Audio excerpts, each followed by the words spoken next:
하나님께서 오늘도 우리를 예배의 자리로 우리의 발걸음을 인도하십니다. 그 하나님의 부르심 앞에 이 시간 함께 예배하며 나아가기를 원합니다. 오늘은 사순절 5번째 주일입니다. 우리에게 행하신 주님의 희생과 고난을 함께 기억하며 그 은혜를 다시 내 안에 새롭게 받아들이는 시간이죠. 오늘 예배 가운데 주님 나에게 주신 은혜가 얼마나 값진 은혜인지, 나에게 그 은혜가 어떤 상관이 있는지 하나님 이 시간 깨닫게 하여 주옵소서. 우리 함께 그러한 간절한 마음으로 예배하며 나아가기를 소망합니다. 이 시간 함께 찬양하기에 앞서 함께 기도하며 나아갔으면 좋겠습니다. 함께 기도하실 때 먼저 함께 주님의 십자가 달리심을 함께 묵상하기를 원합니다. 그 구원의 은혜를 기억하며 함께 나아가기를 원합니다. 이 시간 잠잠히 함께 기도하며 나아가겠습니다. 기도하시겠습니다. 하나님 감사합니다. 죄인인 우리를 하나님 그 한없는 사랑하심으로 우리를 품으시고 우리를 안으시고 또 예배 가운데 인도하시니 감사합니다. 하나님 그 하나님의 놀라우신 그 사랑을 이 시간 기억하기를 원합니다. 하나님의 사랑이 우리와 무슨 관련이 있는지, 나를 왜 하나님께서 그 사랑을 나에게 왜 허락하셨는지 하나님 이 시간 깨닫게 하여 주옵소서. 오늘 예배 가운데 아버지 그러한 간절한 마음으로 하나님 앞에 나아가기를 소망합니다. 하나님 놀라우신 그 사랑이, 그 구원의 은혜가, 하나님의 역사하심이, 그 고난과 희생이 아버지 하나님 우리 안에 더욱 깊이 아버지 묵상되어지게 하여 주옵소서. 주님 인도하여 주옵소서. 우리 다음으로 한 번 더 함께 기도할 것은 하나님 우리에게 행하신 그 놀라운 사랑으로 오늘 이 시간 예배 가운데 우리가 회복되기를 원합니다. 그 보혈의 능력으로 우리를 새롭게 하시고 회복되게 하시는 그 하나님의 은혜가 우리의 삶 가운데 또 함께하는 공동체 가운데 임하게 하여 주옵소서. 우리 함께 기도하며 나아가시겠습니다. 주님, 우리에게 놀라운 사랑 행하신 주님, 그 사랑의 역사하심이, 그 사랑의 인도하심이 날마다 매일매일 우리의 삶 가운데 있음을 우리가 압니다. 고백합니다. 하나님, 그러나 아버지 하나님 그 사랑을 아버지 우리가 날마다 기억하며 나아가는 것이 너무나도 힘듭니다. 아버지 우리 다치고 또 무너진 우리의 마음을 아버지 이 시간 주님께 드립니다. 온전한 그 하나님의 사랑으로 회복되는 그 역사가 하나님 오늘 예배 가운데 있기를 원합니다. 그 보혈의 능력으로 우리를 새롭게 하시는 그 하나님의 놀라우심이 아버지 예배 가운데 발견되어지게 하여 주옵소서. 우리의 삶 가운데 그 사랑의 능력을 선포하게 하여 주옵시고 공동체 안에 그 사랑의 아버지 회복되게 하여 주옵소서. 주님 예배 가운데 그 사랑을 넉넉히 부어 주옵소서. 그 사랑을 바라보게 하여 주옵소서. 주여 인도하여 주옵소서. 주님, 너희는 그 은혜에 의하여 믿음으로 말미암아 구원을 받았으니 이것은 너희에게서 난 것이 아니요 하나님의 선물이라. 사랑의 주님, 죄인이었던 우리에게 선물과도 같은 한없는 은혜를 허락하심에 감사합니다. 삶을 살아가며 그 은혜가 값진 것을 알면서도 때로는 그 은혜를 잃어버리기도, 그 은혜에 익숙해지기도 하지만 그러나 늘 동일하신 은혜와 사랑으로 우리를 채우시는 주님을 바라봅니다. 오늘 예배 가운데 다시 그 은혜를 기억하며 그 은혜 안에 새롭게 하시는 그 주님을 경험케 되는 오늘 예배가 되게 하여 주옵소서. 우리와 함께 하시는 예수님의 이름으로 기도합니다. 아멘. 이 시간 우리에게 허락하신 그 은혜를 함께 기억하며 찬양하며 나아가기 원합니다.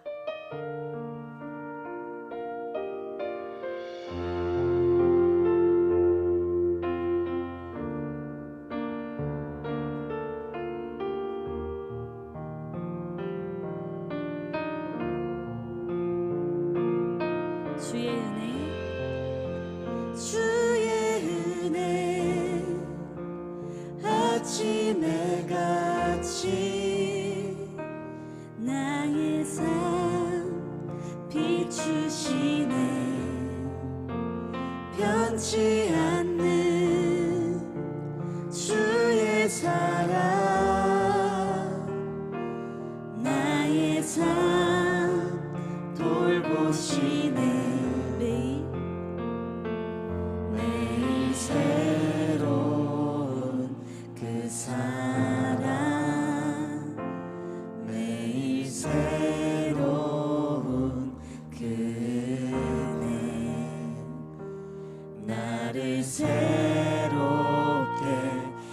하시네 매일 새롭게 하시네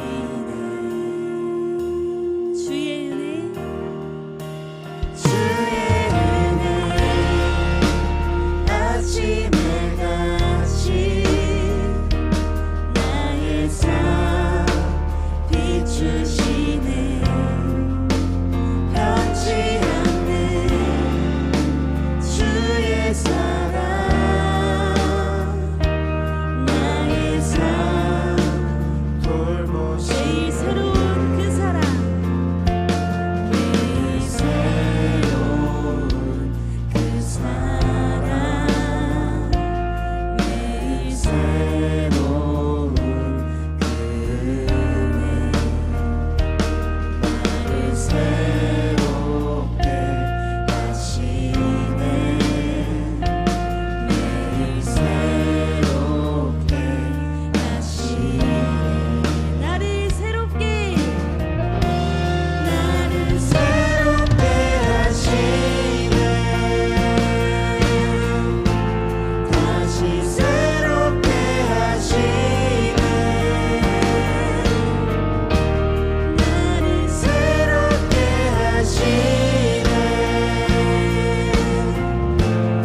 은혜 아래 있네. 모든 죄에서 해방됐네. 사랑 안에 있네. 그 무엇도 은혜 아래 모든 죄에서 해방됐네. 사랑 안에 있네. 그 무엇도 낼 수 모든 죄에서 해방됐네. 사랑 안에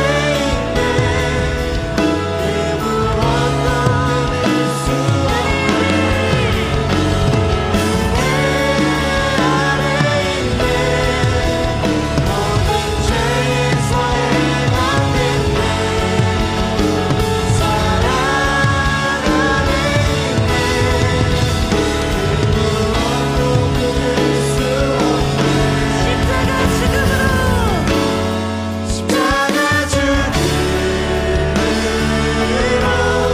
나의 죄도 죽었네.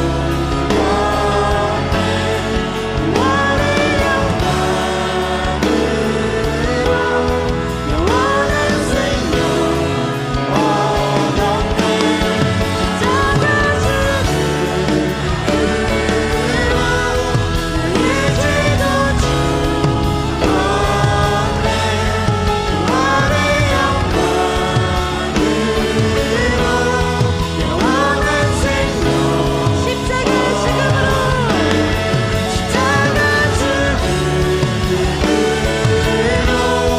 나의 죄도 죽었네. 부활의 영광으로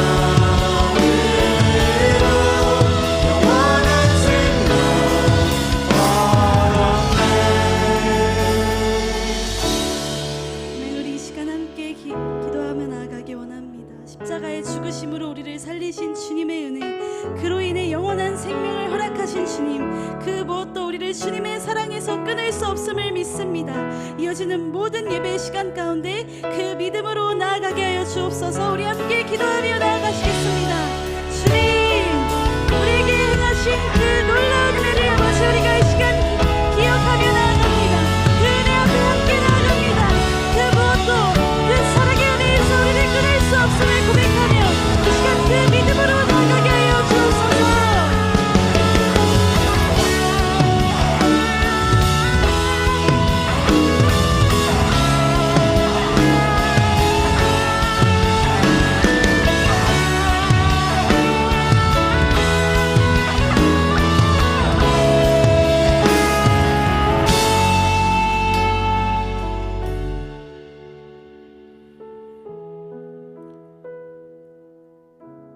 사랑과 은혜가 풍성하신 하나님 아버지, 오늘 거룩한 성일 사순절 5번째 주일을 맞이하여 예배 자리로 불러주심에 감사드립니다.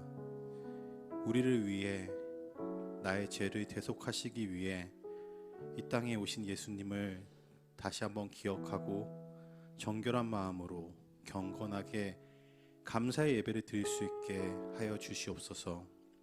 그리고 여러 환경으로 성전에 나오지 못한 우리 지체들이 있습니다. 비록 함께하지는 못하지만 그 중심을 보시사 마음으로 예배하는 그곳이 은혜의 자리가 되게 하여 주시옵소서. 주님, 이 시간 먼저 회개합니다. 매 순간 주님을 따라 살겠다고 다짐하지만 돌이켜보면 옛 모습 그대로 나의 뜻과 나의 욕심을 따라 살아왔음을 고백합니다. 저희의 의지로는 할 수 없습니다. 저희를 긍휼히 여기사 성령의 은혜를 체험하게 하시고 온전히 하나님께 붙들림 받는 삶을 살게 하여 주시옵소서. 특별히 2월부터 진행 중인 우리 청년부 겨울 수련회를 위해 기도합니다.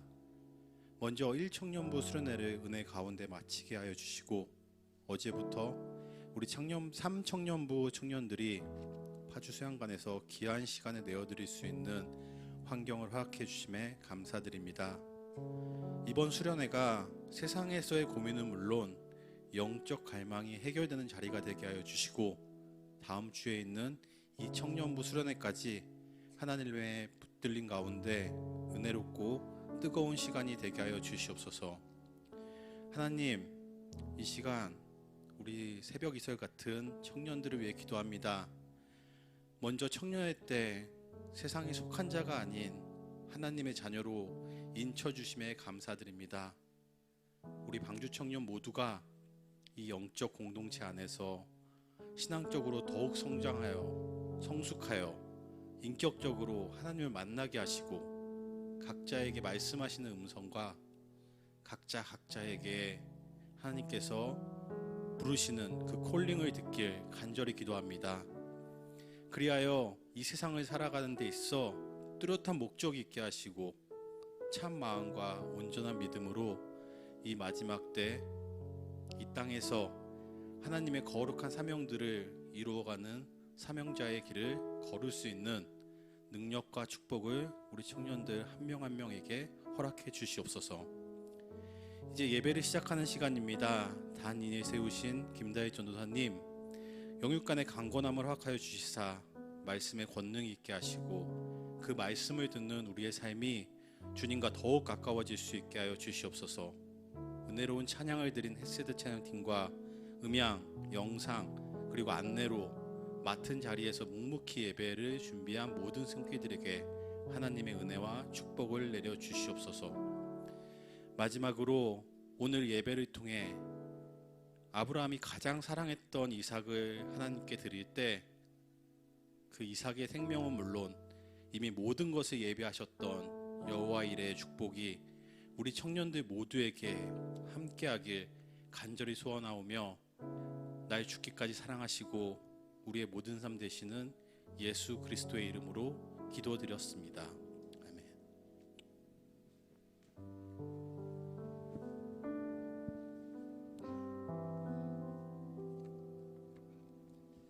네, 오늘도 예배 자리에 오신 여러분들 진심으로 환영하고 축복합니다.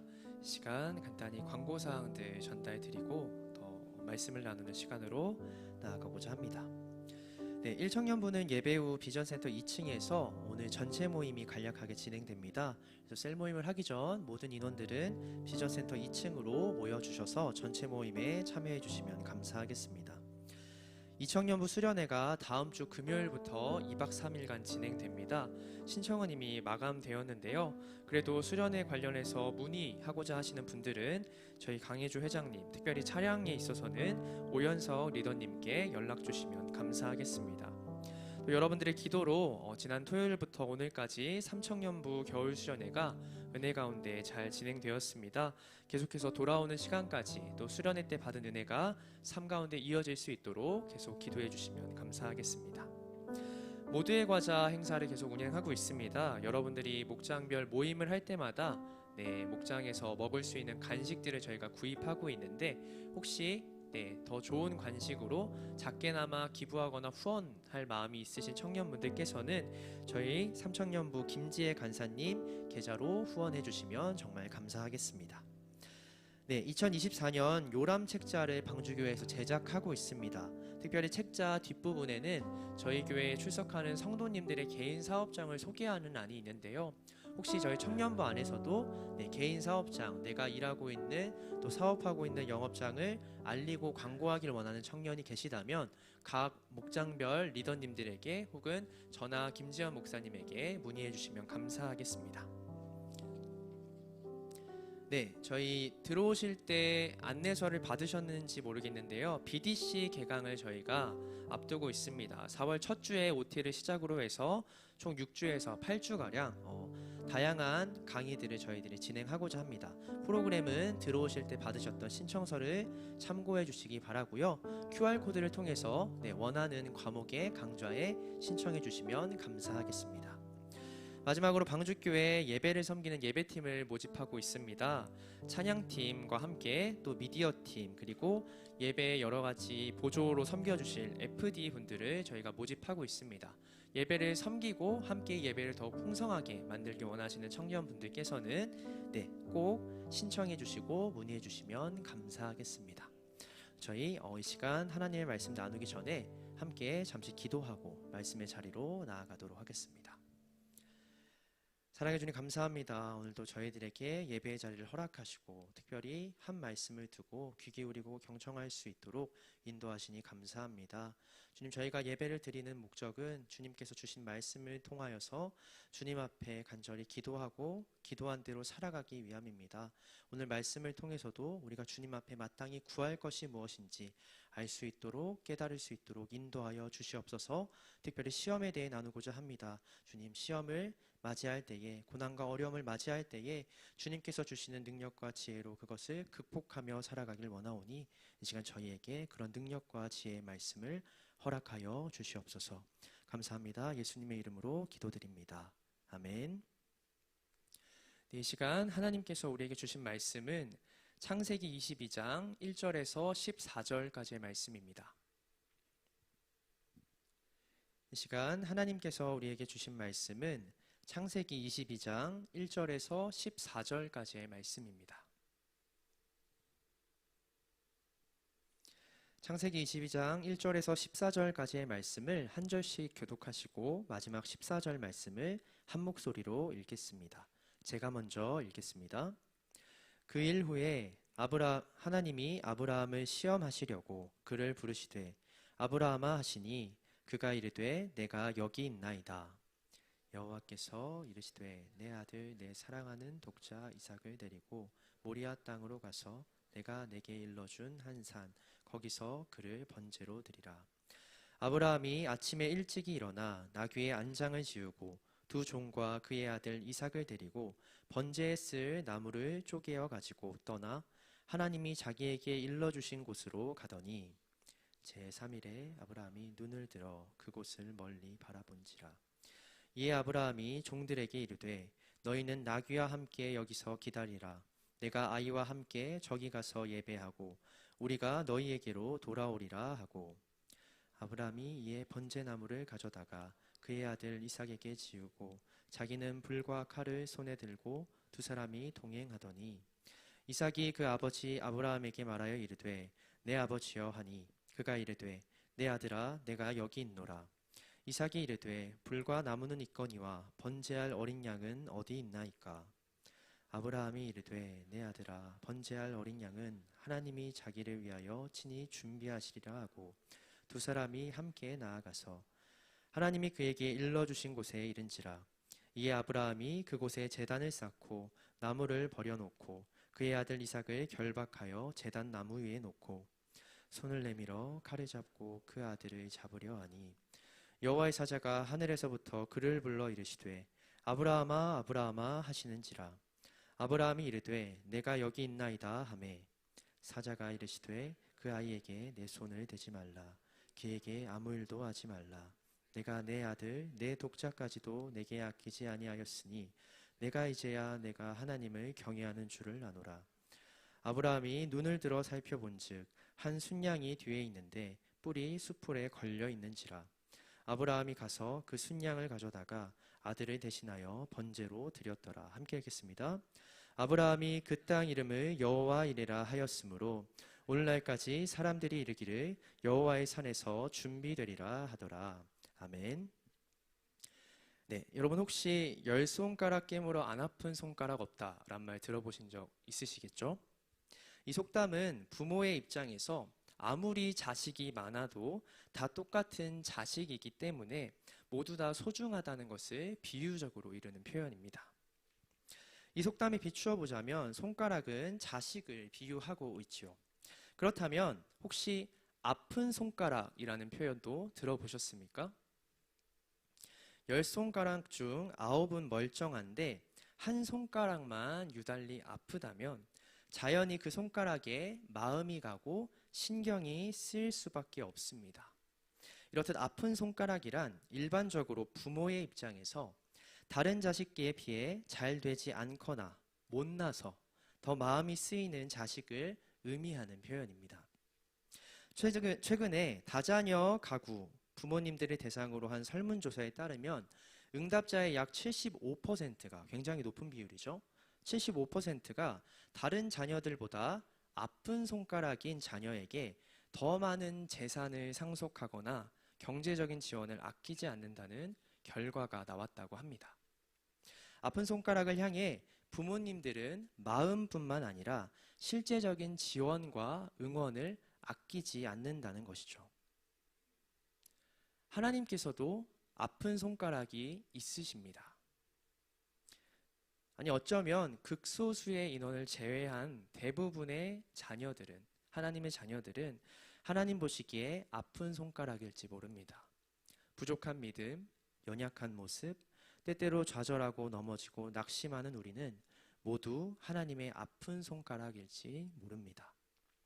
하나님께서도 그런 아픈 손가락들에게 많은 관심과 사랑을 베푸시는 분이시고요.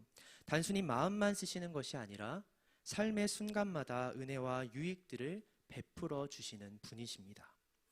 그리고 하나님께서는 종종 이를 위해 우리를 시험하시기도 합니다. 그것이 우리를 때로 당혹스럽고 불편하게 만들기도 합니다. 오늘 말씀을 통해 하나님께서 믿음의 자녀들을 시험하시는 이유와 목적을 함께 고민해 보면 좋을 것 같습니다. 오늘 말씀은 창세기 21장의 마지막 부분, 즉 아비멜렉과 아브라함이 서로 동맹의 언약을 맺은 사건으로부터 여러 날이 지난 후의 이야기입니다. 창세기 21장 34절의 말씀입니다. 그가 블레셋 사람의 땅에서 여러 날을 지냈더라. 여기서 여러로 번역된 히브리어 단어는 장소에 붙여서 사용할 땐 매우 크고 넓은 장소, 재물이나 가축에 붙일 때는 심이 많다라는 의미를 갖습니다. 마찬가지로 어떤 시간이나 시기에 이 수식어가 붙게 되면 굉장히 길고 오랜 시간을 의미하는 표현이 됩니다. 이후 하나님께서는 21장 1절에서 이삭을 아이가 아닌 내 아들로 부르시는데요. 이는 10대 소년이었던 이스마엘이 쫓겨나기 직전까지 하나님께서 부르셨던 표현과 동일합니다. 그 당시 쫓겨났던 이스마엘의 나이를 15세에서 17세 정도로 추정하고 있는데요. 이삭이 어느덧 그렇게 장성한 10대 소년으로 성장했다라는 것이죠. 하나님께서 주신 아들 이삭은 하나님의 은혜와 돌보심 아래 건강히 자라나고 있었습니다. 그러던 어느 날 하나님께서는 오랜만에 아브라함을 부르십니다. 그런데 그 부르심에는 분명한 목적이 있었습니다. 그것은 바로 시험이었습니다. 창세기 22장 1절의 말씀을 제가 대신 읽겠습니다. 그 일 후에 하나님이 아브라함을 시험하시려고 그를 부르시되 아브라함아 하시니 그가 이르되 내가 여기 있나이다. 아멘. 아비멜렉이라는 가나안 땅의 가장 유력한 지도자와 화친을 맺고 가나안 땅에 정식적으로 거주할 수 있게 된 아브라함이었습니다. 성공적으로 정착하고 자리매김하게 되었죠. 전쟁을 통해 강제로 그 땅을 빼앗거나 폭력적으로 강탈한 것도 아니었습니다. 아비멜렉을 비롯하여 그 땅의 유력한 지도자들의 인정을 받은 것이죠. 정당하고 평화로운 조약을 통해 당당히 그들의 이웃으로, 심지어 하나님께서 동행하시기에 그 지도자들 중에서도 가장 강대한 영향력을 행사할 수 있는 사람으로 가나안 땅에 정착하게 되었습니다. 하나님의 축복이 완전히 이루어진 것이죠. 창세기 12장으로부터 시작된 축복이 완전히 이루어진 것입니다. 아브라함 스스로의 지혜나 능력만으로는 결코 이룰 수 없는 일이었죠. 철저히 하나님께서 이루어주신 축복이었습니다. 그리고 약속하신 모든 축복이 이루어진 그날 후에 하나님께서 다시 아브라함을 부르시는데요.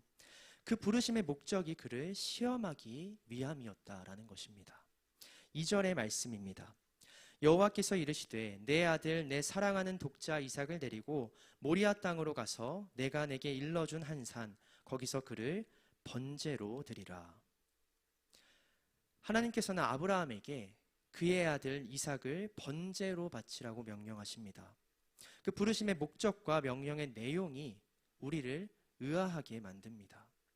마치 하나님이 자신의 축복을 누리는 믿음의 백성에게 찾아가셔서 그 기쁨의 근원을 다시 빼앗아 버리시는 잔인하고 괴팍한 분처럼 느껴지기 때문입니다. 심지어 이삭은 아브라함의 기쁨의 근원이었습니다. 가장 큰 기쁨이었죠. 그러나 동시에 하나님께서 약속하신 축복의 핵심이기도 했습니다.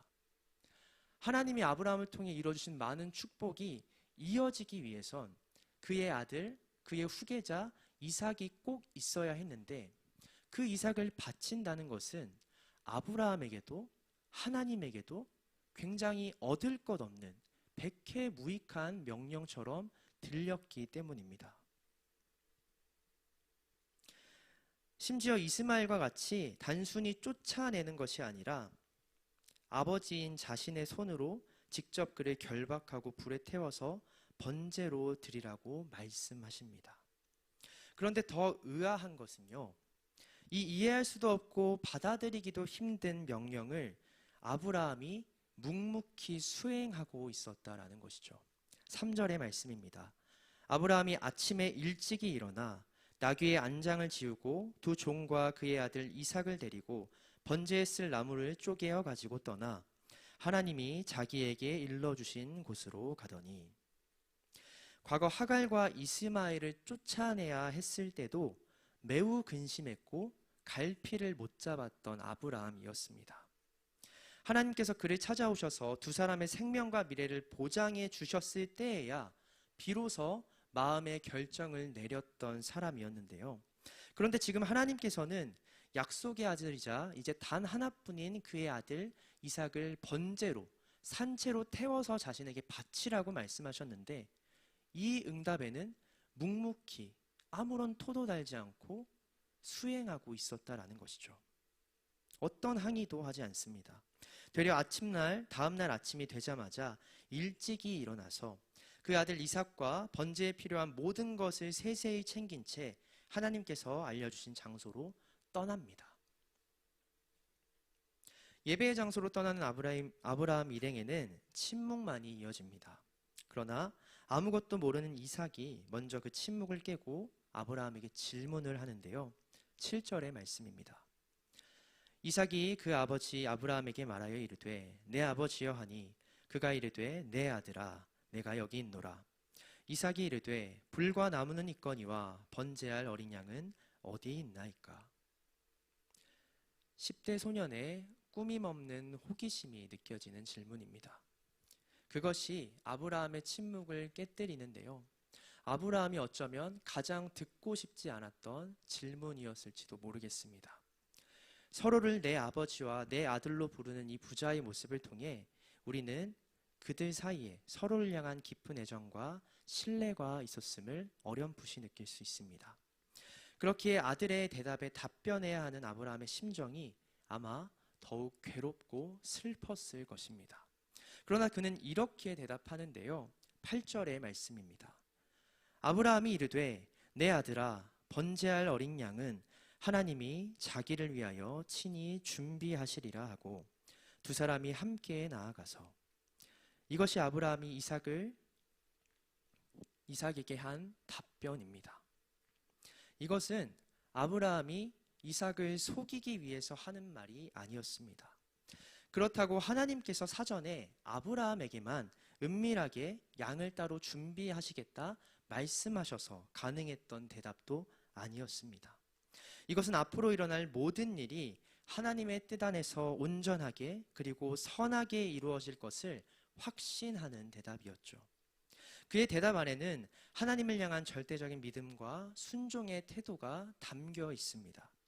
하나님께서 자신을 위해 직접 준비하신 것이 무엇이든, 심지어 내 아들일지라도 나는 그것을 어린 양으로 생각하고 하나님 앞에 번제로 드리겠다라는 결단이 담긴 고백이죠.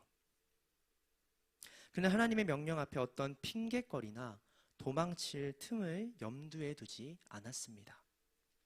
그리고 그들은 결국 하나님께서 명령하신 곳에 이릅니다. 9절의 말씀입니다. 하나님이 그에게 일러주신 곳에 이른지라 이에 아브라함이 그곳에 제단을 쌓고 나무를 버려놓고 그의 아들 이삭을 결박하여 제단 나무 위에 놓고, 아들과의 대화를 통해 그의 마음이 또 한 번 무너지고 애정과 슬픔이 뒤섞여 들끓고 있었을지 모르지만 아브라함은 여전히 하나님께 순종하고 있습니다. 그는 차근차근 번제를 준비합니다. 독특한 것은요, 지금 아브라함이 제사를 준비하는 과정이 다른 구약 성서에 비해 매우 상세하게 기술되어 있다는 점입니다. 이는 실제로 아브라함이 제사를 준비하는 과정이 그만큼 신중했고 또한 오래 걸렸음을 의미합니다. 하나님의 명령을 철저하게 순종하려는 아브라함의 의지와 함께 한편으로는 아들의 죽음을 지연시키며 하나님의 또 다른 음성을 간절히 기다렸던 아버지의 마음이 느껴지기도 합니다. 그러나 우리가 더욱 주목해야 할 부분은 이삭이 결박당하는 장면입니다. 보통 번제물로 지정된 짐승을 산채로 단단히 결박하는 것은 굉장히 힘든 일입니다. 또한 제사의 과정 중 죽음을 두려워하는 이 짐승이 날뛰거나 거친 울음소리를 내면 그로 인해 자칫 하나님께 드리는 제사의 엄숙한 분위기가 깨질 위험도 있었습니다. 그래서 다른 번제를 명령하신 말씀, 이러한 연유 때문인지 번제를 준비하는 과정을 기록한 레위기 1장에서도 번제물로 선택된 짐승은 제단에 올리기 전에 미리 사륙하고 나누어야 한다라고 기록되어 있습니다. 그만큼 죽음을 앞둔 생명의 마지막 발버둥은 처절하고 강력할 수밖에 없다는 것이죠. 근데 그렇기에 사람을, 그것도 혈기왕성한 10대 소년을 아브라함이 결박하여 제단 위에 산채로 올렸다는 사실은 매우 놀라운 일입니다. 이미 100세를 훌쩍 넘긴 노인 아브라함이 어떻게 소년 이삭의 손과 발을 강하게 묶을 수 있었을까요? 오늘 말씀이 이삭의 결박을 굳이 언급하는 이유는 결박하는 과정에서 이삭이 저항하지 않았고 자신을 번제물로 바치는 것에 동의했음을 강조하기 위해서입니다. 그의 아버지 아브라함이 최선으로 하나님께 순종했던 것처럼 그의 아들 이삭 또한 하나님께 드려질 예물로 희생할 준비가 되어 있었던 믿음의 사람이었다는 것이죠. 이 제사는 아브라함뿐만 아니라 그의 아들 이삭의 순종을 통해서 하나님께 드리고 준비할 수 있었던 제사였다라는 겁니다. 하나님의 장막 아래서도 이집트의 가치를 쫓아 이집트의 종다운 삶을 살았던 하갈이나 이스마엘과는 다르게 이삭은 진정 아브라함의 뒤를 이을 수 있는 믿음의 조상으로 성장하고 있었다는 사실을 우리는 알 수 있습니다. 순종은 하나님을 향한 신뢰입니다. 하나님이 지금까지 내게 보여주신 모습들을 명확히 기억하고 그 기억을 바탕으로 계속해서 하나님을 의심하지 않는 믿음의 행동이 바로 순종입니다. 성경은 하나님을 신뢰하는 자가 어떤 상황과 시험이 닥쳐도 이겨낼 수 있다고, 순종할 수 있다고 말합니다. 그들은 하나님께서 우리에게 주시는 시험이 결국 그 누가 아닌 우리에게 유익이 된다는 사실을 알고 있는 사람들이기 때문입니다. 그렇습니다. 시험은요, 유익이 있어야 시험입니다. 시험은 유익이 있어야 시험입니다. 유익이 없는 것은 그저 괴롭힘과 고통일 뿐이죠. 그래서 사람은 같은 사람을 절대 시험할 수 없습니다. 우리는 이웃뿐만 아니라 자기 자신에게도 궁극적으로 어떤 참된 유익도 줄 수 없는 존재이기 때문입니다. 지금 여러분 주변에 있는 친구가 여러분을 시험한다고 생각해 보시겠습니까? 어떤 말이나 행동을 통해 내 마음을 떠보려고 했다든지 내 물건을 숨겨놓고 한번 찾아보라고 했다든지 말입니다. 마음이 어떨까요? 그 시험에 당당하게 맞설 생각이 드십니까? 내가 이 시험에 어떻게든 통과내고 이겨내야겠다는 각오가 드십니까? 아마 불쾌할 겁니다. 화도 나고 어처구니가 없을 겁니다. 네가 뭔데 나를 시험해 라는 마음이 자연스레 들 겁니다. 그들이 낸 시험은 내게 아무런 유익이 없기 때문입니다. 시험이 아니라 그저 나를 괴롭히는 행위이기 때문입니다. 그렇게 이 세상에 온전한 의미로 시험을 줄 수 있는 분은 오직 여호와 하나님 한 분뿐입니다. 그분만이 어떤 고난과 괴로움의 과정 속에서도 우리에게 유익을 주실 수 있는 분이기 때문입니다. 그렇기에 오늘 함께 나누는 말씀을 더욱 주목해 주시기 바랍니다. 때론 당신에게 불리하고 불필요한 오해를 낳을 수도 있는 명령을 하시면서까지 하나님께서는 우리가 감당할 수 있을 만한 시험만을, 오직 우리에게 유익이 될 수 있는 시험만을 베풀어 주시는 분이십니다. 순종은 그 사실을 알고 기억하는 자만이 행할 수 있는 믿음의 표현입니다. 그때 비로소 시험은 그 껍질을 깨고 감추어진 유익을 우리에게 드러낼 수 있습니다. 아브라함과 이삭, 그들의 순종을 통해 이제 번제가 시작되려 합니다. 바로 그때 여호와의 사자가 극적으로 등장하여 아브라함을 막아서는데요. 11절의 말씀을 제가 대신 읽겠습니다. 여호와의 사자가 하늘에서부터 그를 불러 이르시되 아브라함아 아브라함아 하시는지라. 아브라함이 이르되 내가 여기 있나이다 하매. 1절에서 아브라함의 이름을 한 번 부르시며 명령하셨던 것과 달리 지금 여호와의 사자는 아브라함의 이름을 연거푸 2번이나 부르고 있습니다. 행여 너무 늦지나 않을까 염려하는 다급함이 느껴집니다. 그만큼 우리는 아브라함에게 번제를 명하신 하나님의 본심이 뒤이은 대화 속에 담겨 있다는 것을 알 수 있습니다. 하나님께서 이 일을 통해 아브라함에게 분명히 확인하고자 하셨던 것 12절의 말씀에 담겨 있는데요. 함께 읽도록 하겠습니다. 12절의 말씀입니다. 사자가 이르시되 그 아이에게 내 손을 대지 말라. 그에게 아무 일도 하지 말라. 내가 내 아들 내 독자까지도 내게 아끼지 아니하였으니 내가 이제야 내가 하나님을 경외하는 줄을 아노라. 아멘. 하나님께서 아브라함에게 그토록 확인하고자 하셨던 것, 그것은 바로 자신을 향한 경외의 마음이었습니다. 하나님을 가장 존경하고 사랑하면서도 동시에 가장 두려워하는 마음이 아브라함에게 있는지 확인하시고자, 혹은 그 마음을 아브라함이 갖길 원하셔서 이 시험을 베푸셨다라는 거죠. 같은 대상을 존경하고 사랑하면서도 동시에 두려워했던 경험이 있으십니까? 언뜻 보면 양립할 수 없는 감정처럼 느껴집니다. 사랑하면 사랑하는 거지 그 사람을 내가 왜 두려워해야 돼? 라고 생각하실 수도 있습니다. 그러나 누군가를 경외한다는 것은요, 사실 단순한 일입니다. 사람은 내가 가장 사랑하고 아끼는 대상을 두려워할 수밖에 없기 때문입니다.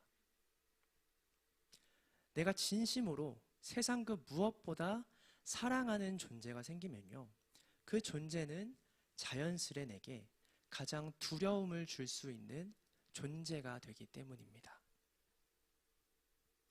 내가 가장 사랑하는 이가 갑자기 내 곁을 떠난다고 생각해 보십시오.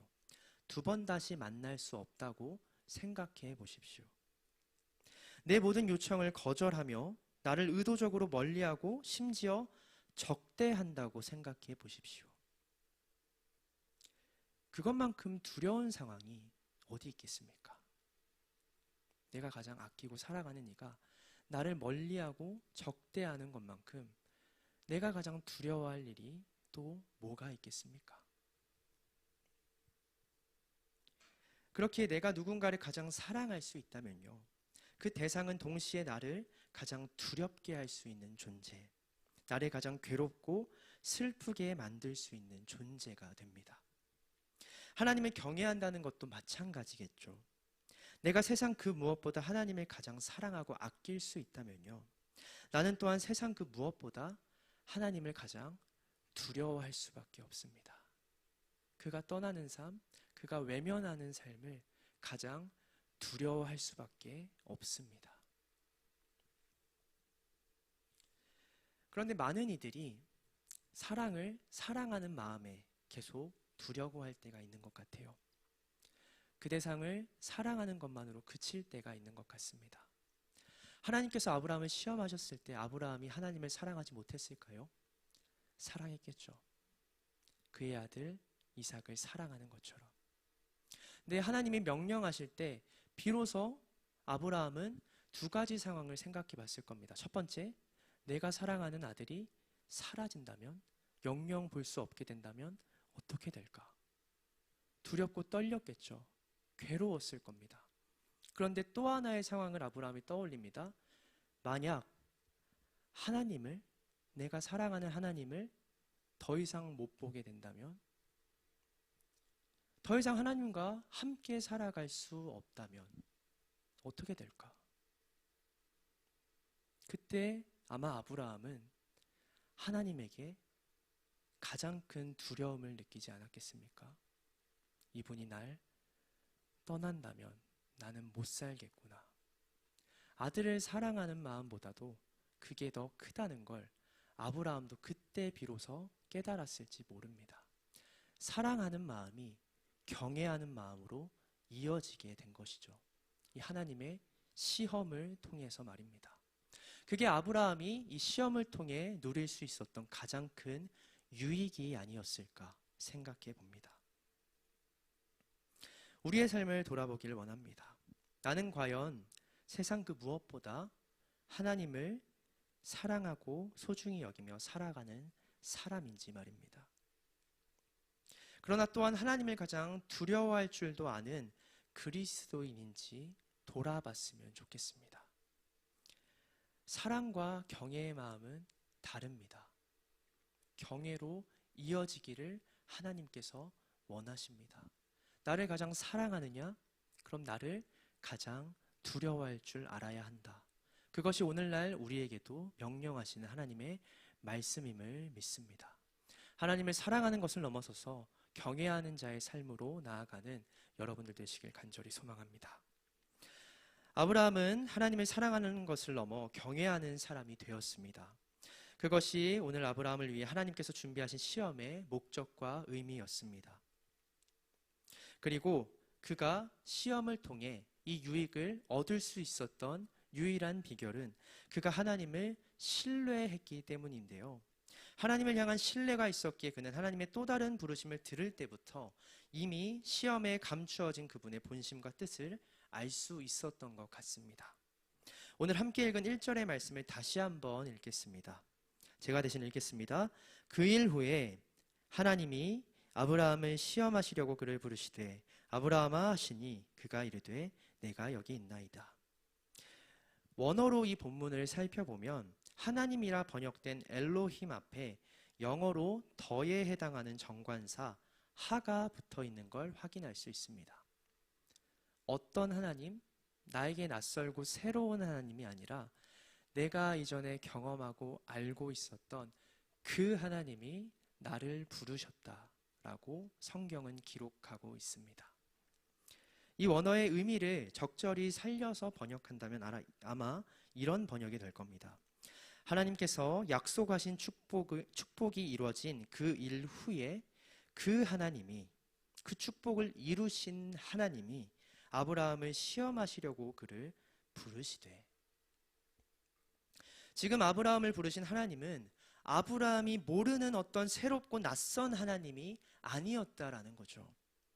아브라함은 분명히 알고 있었습니다. 지금 나를 부르신 하나님이 어떤 하나님인지, 나를 이해하지 못하게, 나를 때때로 괴롭고 어렵게 만드시는 분이지만 결국 약속하신 걸 이루시고 결국 이 약속이 이루어졌을 때 유익을 얻는 건 나 하나뿐임을, 그런 은혜와 사랑의 하나님임을 아브라함은 알고 있었다라는 거죠. 부르심의 순간부터요. 그 이후에 하나님이 실제로 아브라함에게 어떤 명령을 하십니까?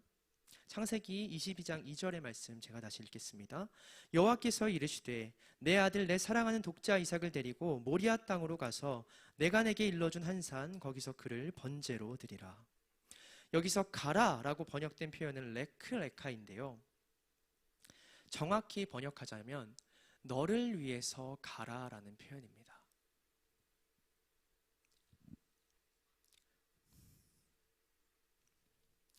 너를 위해서 가라. 내가 아니라. 구약 성서에는 이 표현이 딱 2번 들어가 있어요. 창세기 22장과 12장. 하나님이 아브라함을 부르셨을 때 딱 2번 들어가 있습니다. 너를 위해서 가라.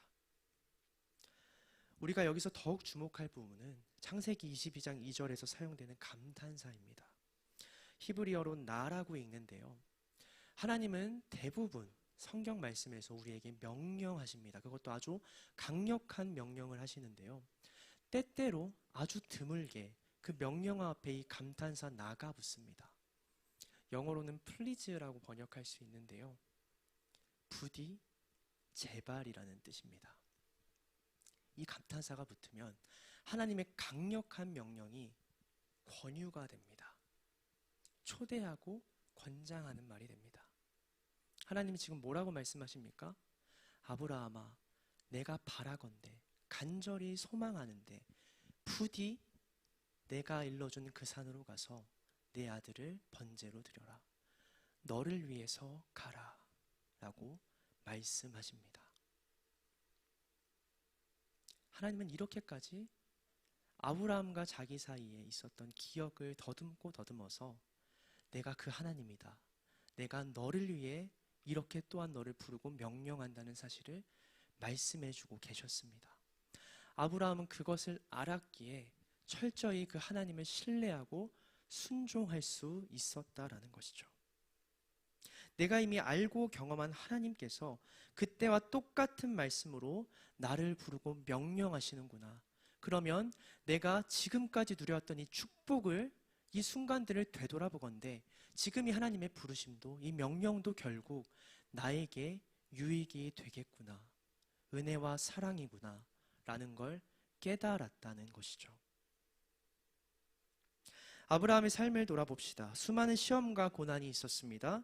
그 중에서는 이집트에서 바로의 분노를 샀을 때나 이스마엘을 광야로 내쫓으라는 사라의 제안을 들었을 때처럼 하나님을 잠시나마 의심하여 자기 스스로 초래한 고난도 있었습니다. 그때마다 아브라함은 어떻게 반응했습니까? 우왕좌왕하고 갈피를 잡지 못하고 결론을 내지 못했습니다. 심지어 상황을 모면하기 위해서 거짓말을 하기도 했습니다. 그러나 오늘 이삭을 바치라는 시험을 당했을 때 아브라함은 어떤 반응을 보입니까? 물론 그 마음에는 어떤 동요나 괴로움이 분명히 있었을 겁니다. 그럼에도 불구하고 하나님께서 보여준 그의 반응, 하나님께 그가 보여준 그의 반응과 태도에는 주저함도 망설임도 없었다라는 것이죠. 그게 내가 알고 있는 하나님을 경험하는 자들이 보이는 모습입니다. 날마다 새롭고 새로운 낯선 하나님을 구하는 자가 아니라 내가 이전까지 경험한 하나님을 돌아보고 기억하며 마음에 새긴 사람이 경험하고 하나님 앞에 보일 수 있는 믿음의 태도라는 것이죠.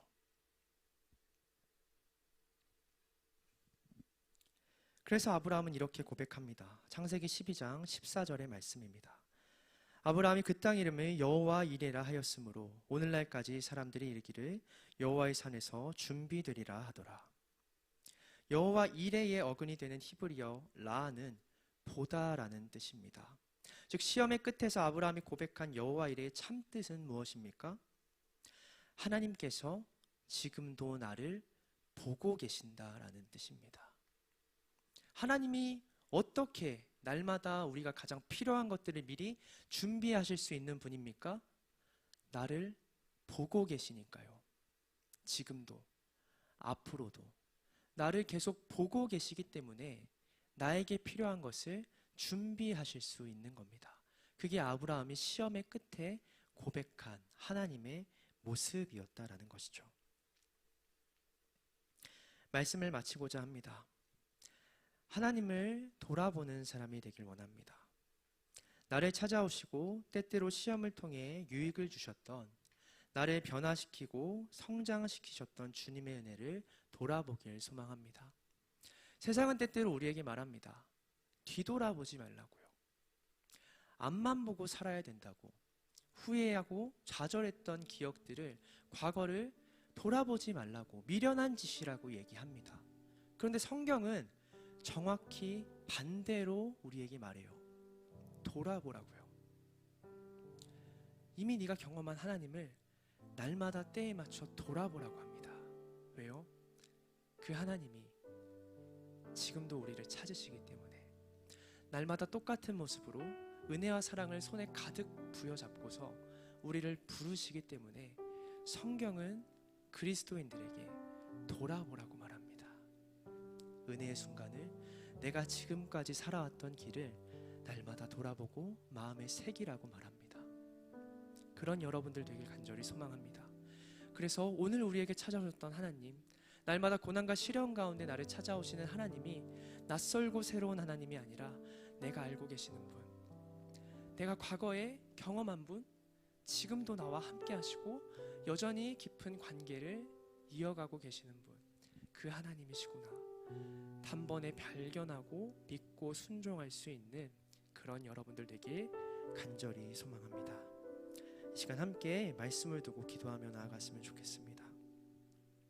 주님, 시험을 통해 아브라함에게 또 다른 유익을 주셨던 것을 고백합니다. 주님을 향한 아브라함의 사랑이 경외의 마음으로 이어질 수 있도록, 그래서 주님을 더욱더 신뢰하고 더 깊은 관계를 누리며 살아갈 수 있도록 아브라함을 또 다른 은혜와 사랑의 자리로 초대하셨음을 저희가 기억합니다. 그리고 그 자리로 아브라함이 묵묵히 걸어갈 수 있었던 유일한 비결은 지금 나를 부르시는 하나님이 내가 모르는 낯선 하나님이 아니라 내가 이미 알고 충분히 경험한 하나님임을 알고 있었기에, 그래서 신뢰할 수 있었기에 가능했다는 사실 또한 함께 나누었습니다. 주님, 저희가 그런 사람들 되길 원합니다. 날마다 새롭고 낯선 고난과 어려운 상황 가운데서도 나를 부르시는 그 하나님이 낯선 하나님이 아니라 내가 아는 하나님, 내가 충분히 알고 교제하는 그 하나님임을 단번에 알아챌 수 있는 사람, 그래서 하나님을 온전히 신뢰하고 순종하며 나아갈 수 있는 믿음의 자녀 되길 원합니다. 이 시간 주님, 우리 가운데 함께하여 주시고 그런 마음을 계속 품고 살아갈 수 있는 믿음의 자녀 되도록 인도하여 주시옵소서. 이 시간 함께 기도하며 나아갑시다. 기도하겠습니다. 사랑해 주님, 감사합니다. 또 저희들 가운데 함께하여 주시고 귀한 내 허락하여 주시니 감사합니다. 특별히 오늘 시험을 당당히 이기고 그 시험 안에 담겨있는 유익을 맛볼 수 있었던, 경험할 수 있었던 아브라함의 삶을 돌아봅니다. 주님, 오늘도 저희들을 부르실 때에 우리가 그 주님의 음성을, 또 우리를 찾아오시는 주님의 모습을 낯설게 여기지 아니하고 새롭게 여기지 아니하고 내가 아는 그 하나님임을 알 수 있도록, 내가 아는 그 하나님이구나 단번에 알아챌 수 있도록, 그래서 순종하고 신뢰하는 모습을 보일 수 있도록 인도하여 주시옵소서. 그래서 시험을 통해 우리에게 보여주고자 하시는, 맛보이고자 하시는 주님의 그 사랑을, 은혜와 유익을 우리가 결국에는 경험하고 누릴 수 있는 자 되도록 인도하여 주시옵소서. 주님 함께 하시고 우리들 가운데 주시옵소서. 시간 마지막으로 이 찬양 고백하며 나아갔으면 좋겠습니다. 함께 모든 상황 속에서 고백하며 기도와 봉헌의 자리로 나아가겠습니다.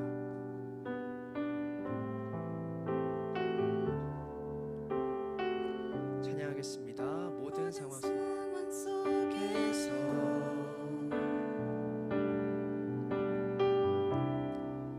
주를 찬양할지라.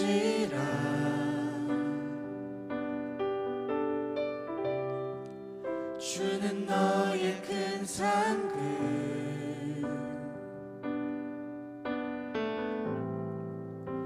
큰 도움이시라. 주의 얼굴 구할 때, 주의 얼굴 구할 때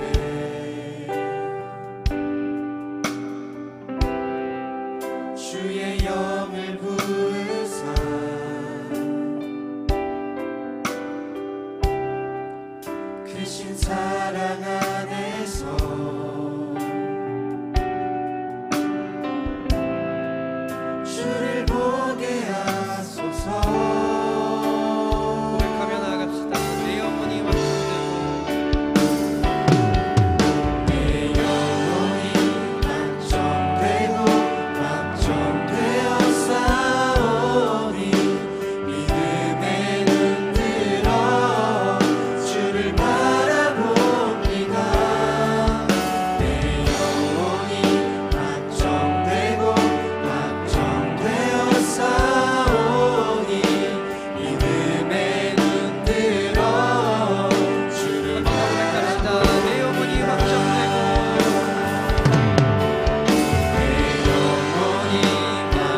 날마다 우리의 마음과 영혼을 확정하여서 주님을 바라보게 하여 주시옵소서.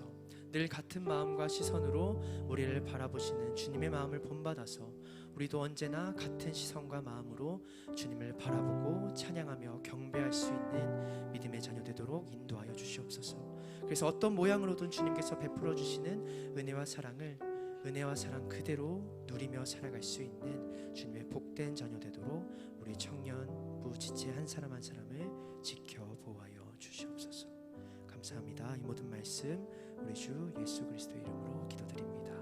아멘.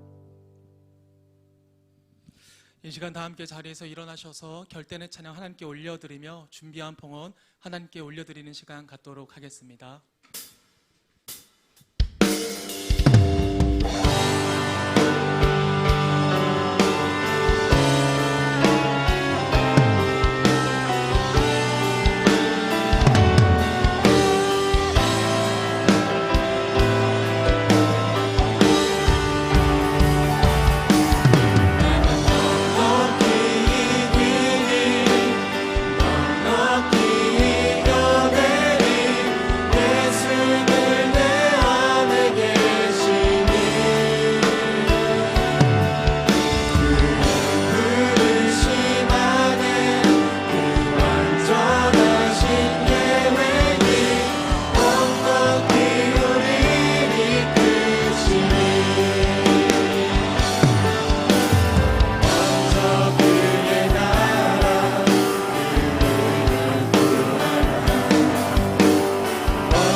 기도하겠습니다.